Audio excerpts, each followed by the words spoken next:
আপনারা কি জানেন কিয়ামতের ময়দানে আল্লাহর কাছে বান্দা কোন আমল করলে হিসেব ছাড়া জান্নাতে যাবে?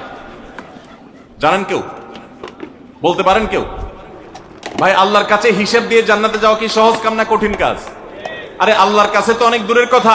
আপনি যে প্রতিষ্ঠানে চাকরি করেন তার মালিকের কাছে, উপরস্থ বসের কাছে একেবারে পুঙ্খানুপুঙ্খ করে প্রতিটা পয়সার হিসাব দিয়ে একদম সবকিছুতে পারফেক্টনেস প্রমাণ করা, এটাই তো একটা কঠিন কাজ, দুঃসাধ্য কাজ। সেখানে সারা জীবনের হিসাব আল্লাহর কাছে দিয়ে পাই পাই করে তারপর আপনি জান্নাতে যাবেন, বিষয়টা এত সহজ না। তাহলে হিসেব ছাড়া আল্লাহ তাআলা এমনিতে বলবেন হিসাব টিসাব নাই, তোমাকে এমনি জান্নাতে দিলাম, এটা চান আপনারা?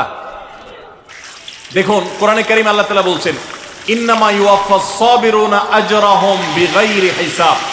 আল্লাহ বিনিময় দেওয়ার ক্ষেত্রে, সওয়াব দেওয়ার ক্ষেত্রে দুনিয়াতে যারা সবরকারী হবে, যারা ধৈর্যশীল হবে, যারা সহিষ্ণু হবে, যারা নিজেকে নিয়ন্ত্রণ করতে পারবে, এই সবরকারীদেরকে আল্লাহ তাআলা হিসেব ছাড়া দিবেন, তাদেরকে সওয়াব দিবেন হিসেব ছাড়া।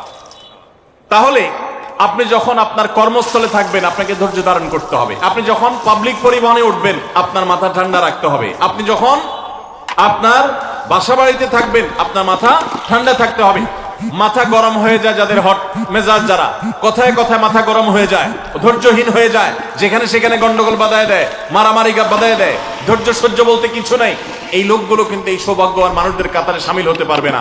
ঠিক একইভাবে দাম্পত্য জীবনে সুখী হতে হলে সবর এবং শকর, এই দুইটা মূল মন্ত্রের কোনো বিকল্প পথ খোলা নেই। সেটা স্বামীর জন্য প্রযোজ্য, স্ত্রীর জন্য প্রযোজ্য।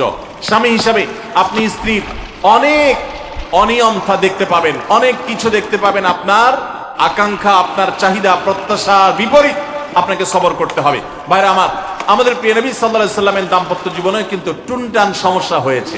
আপনারা মনে করতে পারেন নবী সাল্লাল্লাহু আলাইহি সাল্লামের ঘর, ওনার স্ত্রীগণ সাহাবী, তারা উম্মুল মুমিনিন, আমাদের মা, এত মর্যাদাবান মানুষ, তাদের আবার ঝামেলা হয়েছে। ভাই, দাম্পত্য জীবনে টুকটাক সমস্যা তাদেরও হয়েছে। প্রিয় নবী সাল্লাল্লাহু আলাইহি সাল্লাম নিজে একদিন বাসা ছেড়ে মসজিদে নববীতে এসে মন খারাপ করে বসেছিলেন, তিনি বাসায় যাচ্ছেন না, অভিমান করে। ওমর রাদিয়াল্লাহু তাআলা আনহু বিষয়টা বুঝতে পেরে